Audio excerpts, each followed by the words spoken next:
This is my 2 cents on doing things that are hard or doing things that are challenging. Ever since we were a literal sperm, I see that the sperm race just happened at UCLA. That shit's crazy. Good on Jimmy Zhang for winning, but why? How do people do things like that? Anyway, back to the main point. Ever since we were young, we were awarded of achieving something hard, but we were also punished for not achieving something that's hard. And in my belief, that's inherently wrong in a way, because no matter if you achieved it or not, you learn new things about yourself. You learn how to cope with similar situations in the future. Well, I hope. And you just know that you can achieve something or you couldn't achieve something. Either way, it's a win-win. But back to the failure part. You are only a failure if you decide to let that failure define who you are. I will repeat that again. You are only a failure if you decide to let that failed opportunity or failed challenge to define who you are. Yes, other people they might even bring you down saying that, I knew you couldn't do it. Trust me, that happens to a lot of people, so you are not alone.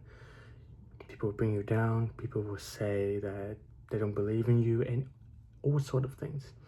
But I want you to remember, if you fail at doing something that's hard, it reflects who you are as a person, but it also reflects who you are surrounded yourself with. If your friends, so-called friends, are bringing you down when you fail to do something, they're not your friends. They are not your friends. They're not celebrating that you learned something new. They're bringing you down because they saw you not achieving something that's hard, and they're bringing you down to their level. And that is the important part. I want you guys, my followers, I think a handful of you guys right now, to know that your friends are sometimes not your friends. They're bringing you down to bring you to their own level. They can't see you grow because of their own insecurities. But does that mean that you're not going to do new things or do things that are challenging? Absolutely not. Just as your bad friends will bring you down, the ones that are actually good for you will celebrate the challenges with you. They will actually celebrate the failures with you because they want to see you grow. They want to see you improve. And that is also why you should keep trying new things. Keep doing challenging stuff. As the confidence video that I published a couple days ago, you don't gain confidence by shouting affirmation into the mirror, saying who you are, blah blah blah. You gain confidence by doing the things that you said you would do. Now I'm adding on to a new thing. You gain confidence by keep doing new things and keep doing more challenging things, because it builds evidence in your brain, and evidence is what makes you keep going. So keep doing new things. Even if you fail, keep doing it. Even if you feel ashamed, understand why you feel ashamed, but just keep doing the hard things. I give you an example. Ask out the girl or the guy that you want to ask out with. It doesn't matter what other people think. What matters is you went for what you truly believe that you deserve.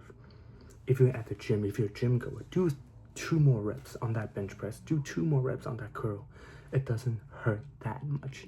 What hurts more is the regret of you going, I should have done this. I could have done this. Because regret eats you more. Regret hits harder than failure. Because with failure, at least you know that you tried, or at least you know you did what might be required to achieve your goal. But regret is, you know, you could have achieved what you want, but you didn't do it because of fear. And I will talk about fear in future videos and how to navigate around fear. But regret is more detrimental. I've seen so many cases in the hospital and nursing homes, in fact, that they have so many regrets. I wish I could have done this. I wish I could have done that. And a lot of them, actually, especially in nursing homes, they would die full of regrets. And after seeing that as a young student, I don't want to go through that anymore. But that doesn't mean I'm going to do something that's illegal. I'm going to hurt other people to not be regretful when I'm young. when I'm older. No. I want to do more things. I want to move to new states. I want to move to a new country. I want to make more friends. I want to do things that I have never done before to not just even fulfill my life, but to make my life more interesting, to have more interesting stories to tell to my kids, to my grandkids, and to my friends, because life is worth celebrating. And one of the first steps for you to celebrate your life is by celebrating yourself, by putting yourself in new situations and new challenges, just to test the water to see how your resiliency skill is at. And over time, the confidence will start to build.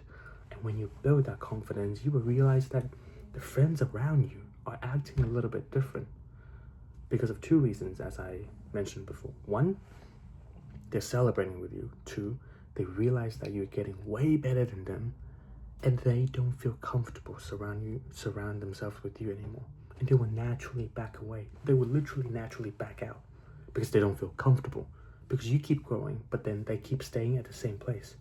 You will realize that very, very soon.